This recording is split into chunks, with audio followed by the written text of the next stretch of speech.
call to action is something that we see on websites all the time. A call to action is what you want the other person to do. And so you have to structure things in such a way that they will be motivated to do exactly what you desire them or you're inviting them to do, the call to action. So my question to you is, what's your call to action? One of the things that we know that makes a difference in our growth spiritually and financially and in any other area of our life is action. It's not something that many people will embrace because we would rather sit around and wait for something to happen, hope that it will happen, pray that it will happen, and complain when it doesn't. You can't just sit around hoping that something will happen. So one of the things that we know that is critically important in any endeavor is to know exactly what it is you want. So many people don't know what they want, whether they're starting a business or going to school or looking in a relationship. Why is it we have such a hard time defining what we want or owning up to what we want? Sometimes we kind of know already, but we don't want to say it because we feel whatever, maybe we're thinking that we shouldn't ask for so much. We have this funny stuff in our belief system and our subconscious messes with us a lot of times, holds us back. And while that's happening, nothing is happening. We have to own up to what we want before we're able to get it. So the important thing is to know what you want. What do you want? That's a real question. I'm asking you, what do you want? I want you to think about that because knowing what you want is the starting place. Jesus can't give you what you want if you don't know what that is. The question is, knowing what you want, then what is your call to action? What do you think your call to action is? That thing that you want also wants you, but it is calling for a particular action. So maybe you're confused right now. So let's fix that up. Let's look at a story in scripture. It's the guy at the Pool of Bethesda. John chapter 5, verse 3.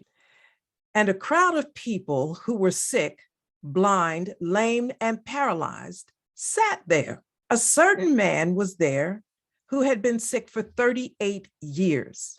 When Jesus saw him lying there, knowing he had already been there a long time, he asked him, "Do you want to get well?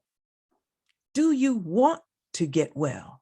Jesus, as we know, represents higher consciousness. Hold that thought. Verse 7, the sick man answered him, "Sir, I don't have anyone who can put me in the water when it's stirred up. When I'm trying to get in, someone else has gotten in ahead of me." Jesus said to him, "Get up, pick up your mat and walk." Immediately, the man was well, and he picked up his mat and walked. There were a whole bunch of people that were sitting around the pool, and they were identified as being ill. They were blind, sick, paralyzed, and so forth. So there were a lot of people there waiting for the angel to come down and trouble the water or ruffle the water up. And whoever got in first was the one who got healed. So you got all these people sitting around. Everybody wants something. Everybody wanted to be made well, or they wouldn't be there. But there were differences. Some people wanted their eyesight. Some people wanted to be healed on the inside. Some wanted to be able to walk. Some wanted to be able to taste and feel again. Each one wanted something different. You and I want something different. We want something. So you had all these people around the pool. And so Jesus walks up.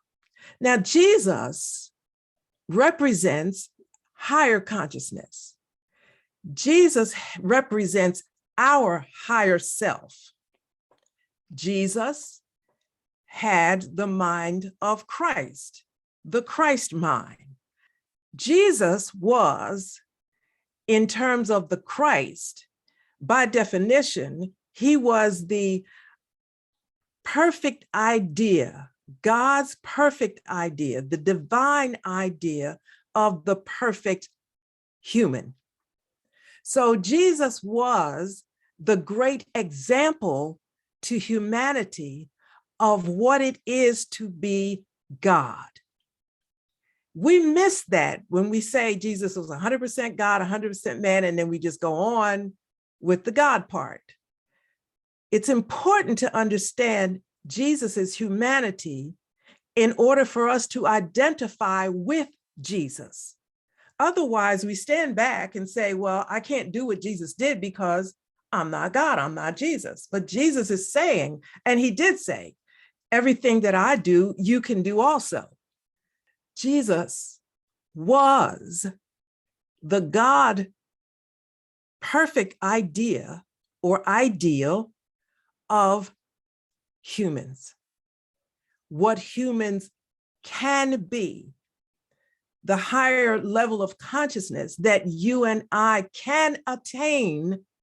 That's what Jesus was. And so if you can imagine Jesus walking up to this pool with all of these people, wanting, desiring, begging, and it said waiting, doing nothing but waiting for something to happen. That represents lower consciousness, the lower way of feeling and thinking, lack of confidence, no know-how, waiting for something to happen, waiting for somebody to do something for you.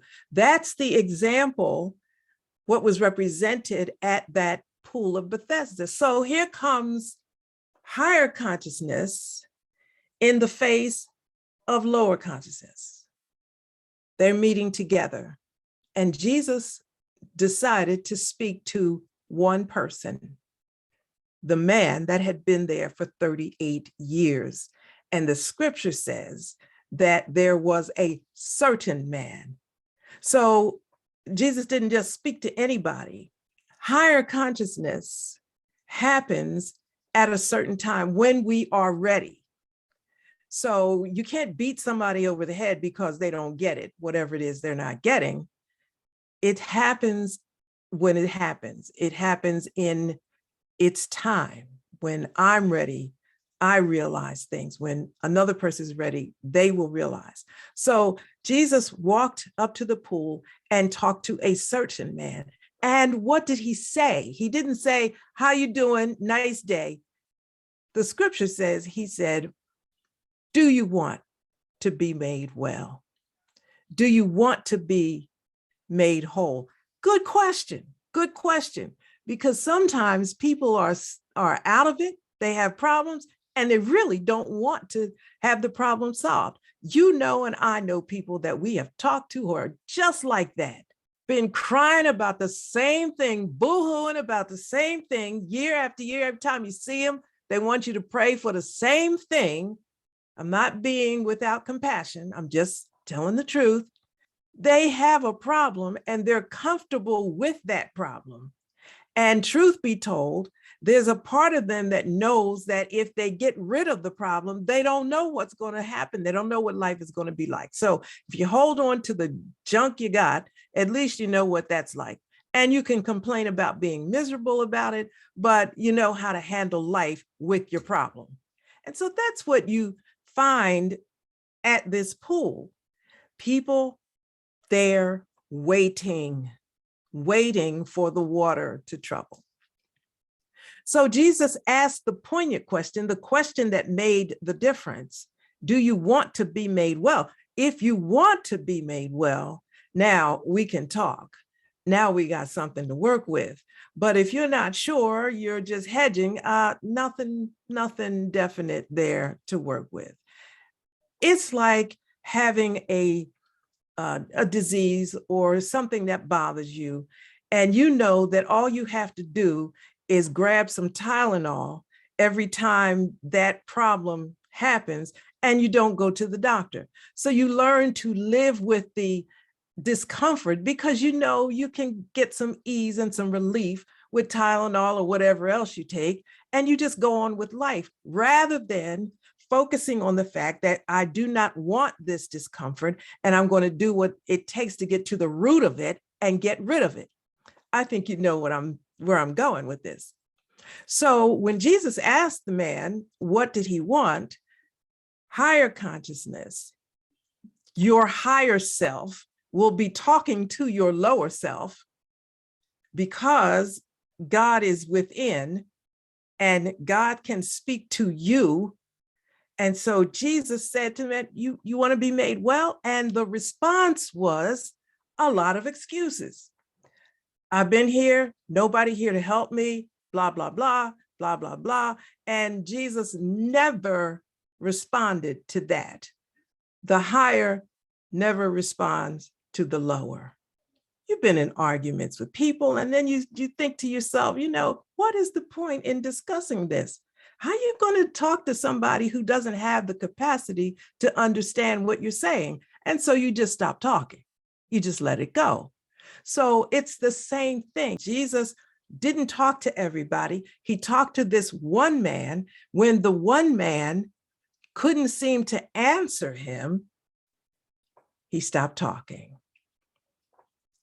Higher consciousness speaking to the lower self, there was no conversation. Jesus said to him, get up.